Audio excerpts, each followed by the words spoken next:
Hello and welcome to another Minute in the Clouds with Greg, which is me. I am Greg, in case you didn't know. And wrapping up the worst things about ADHD Part 3, concluding the discussion of some of the worst challenges that people with ADHD often encounter. Some things we'll talk about today, things like fear of missing out. It's important to shed light on these difficulties in order to foster understanding, empathy and support for those of us that are struggling to navigate the complexities of this neurodevelopmental disorder called ADHD.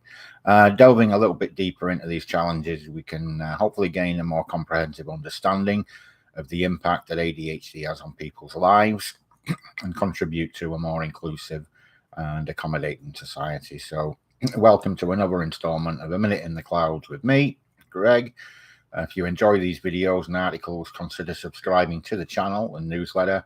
Leave a comment with any feedback on what you've enjoyed the most and what you'd like to see more of. So let's continue.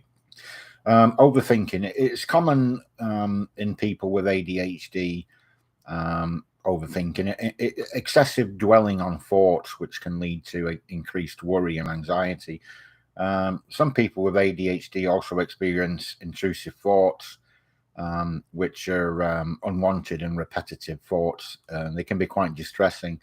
They can last for a long time, and they might contribute to negative self-talk, which can in turn result in depression and anxiety. Seeking support from a mental health professional can help with these thought patterns. Difficulty in setting boundaries. This is really quite a challenge for people with ADHD. Oftentimes, unlike neurotypical individuals or normal people, whatever normal is, people with ADHD can struggle to define and enforce personal boundaries, and that can lead to things such as being taken advantage of and excessive stress. Also difficulties with self-regulation, including prioritizing tasks, managing time, saying no. They can contribute to the challenge with boundaries, and impulsivity also plays a role, making it difficult to establish firm boundaries. To overcome these patterns, practicing assertiveness, although it's very difficult to be assertive sometimes, learning to say no effectively. No is a complete sentence, and seeking support from someone, support and understanding from someone you trust, a friend, a therapist, something like that can be helpful. The need for constant stimulation. ADHD is characterized by a need for constant stimulation, and that can lead to exhausting and harmful behaviors. The constant search for novelty can drive some people to seek new experiences and take unnecessary risks to explore their creative side. But this insatiable desire can also have negative consequences, such as difficulty completing repetitive tasks, straining interpersonal relationships. It can predispose people to addictive tendencies, and that in turn might lead to abuse of substances like drugs, alcohol, to satisfy the craving for excitement and novelty, and engage in impulsive activities without fully considering the potential risks. It's very important to find healthy outlets for stimulation, new hobbies, trying new things, physical activities, engaging in careers that keep you mentally engaged or on your toes can help to avoid a destructive path. Struggling with routine tasks. It can be difficult doing routine tasks because they're so repetitive and boring, to be honest. And the tasks can limit our creativity and independence, making us crave excitement. And we can also, those repetitive tasks, they require focus and attention to detail, which is difficult when you've got ADHD. For example, things like cooking or cleaning can be very tough to stay focused on because of the distractions, racing thoughts. That can really drain your mental energy. Creating a routine is very important. Routines and systems. Chronic lateness is a common issue with ADHD. Struggling to manage time and maintain structure. Oftentimes, it can get overwhelmed by multiple tasks and responsibilities, and it can be a struggle to prioritize and allocate time effectively. And the impulsivity can also contribute to lateness. You might get distracted or impulsively do something, forgetting you've got an appointment. Understanding the distinction can help, foster empathy and support for those of us struggling with punctuality, and strategies like setting reminders, routines we've talked about, breaking tasks into small chunks, talk about that all the time. They can help overcome this cycle, but it's a never-ending battle. Some people struggle reading social cues. It can be very challenging, and social cues can sometimes appear like a foreign language. That can lead to misunderstandings, awkward moments, strained relationships, things of that nature. And ADHD can also impair attention to details, making us vulnerable to miscommunication and potential conflicts. This difficulty in reading social cues can often lead to feeling very overwhelmed and be very anxiety invoking as we turn. We can, oftentimes question other people's authenticity and maybe become overly sensitive to criticism, and that can contribute to feelings of isolation, and that really can impact your daily life. Financial challenges. Oftentimes people with ADHD struggle with finances. Sometimes it's because of the impulsive behavior, impulsive spending, things like that, without thinking it through.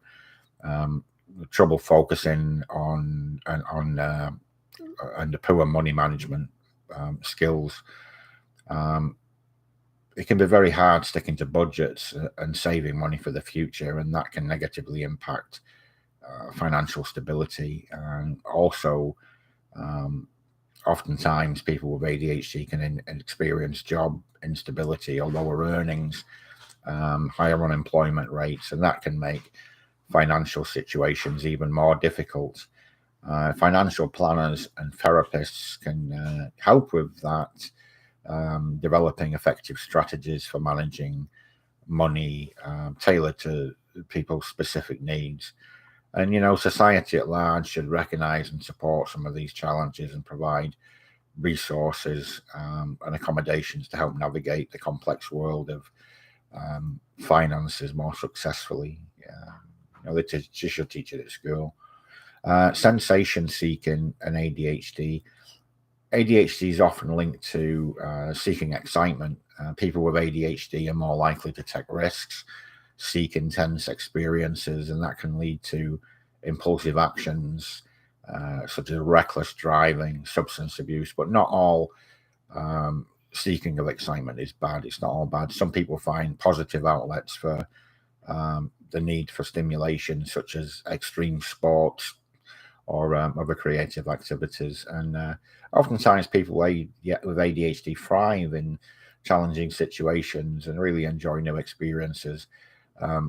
Understanding that aspect of ADHD can help us appreciate the strengths it brings alongside the challenges. And I'll talk about some of the positive points starting tomorrow. By providing safe opportunities for engaging experiences, we can help people with ADHD channel excitement in healthier ways, minimize the risks of negative consequences. Self-regulation can be difficult. People with ADHD might make impulsive decisions, as we've talked about, struggle with time management, and have difficulty focusing on tasks. Some days people with ADHD can stay on task and control impulses well. Sometimes it's like you can conquer the world, and other days it can be a struggle to pay attention and get things done. And oftentimes society misunderstands people with ADHD or ADHD itself, think of it as laziness or lack of discipline, and that can make it even harder for people with ADHD to succeed. We really need to recognize, Alexa, stop. Reminders that I talk about, right? That's one of my reminders. It gets annoying. Yeah, we need to try and recognize ADHD is a real condition, and try and support people to be successful instead of judging and jumping to conclusions. Fear of missing out and ADHD, fear of missing out and imposter syndrome can be related.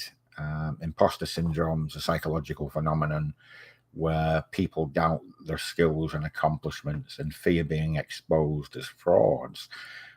Fear of missing out is the feeling of missing out on events or experiences that can make your life better, or missing that sale. If you don't buy it now, it won't be available tomorrow.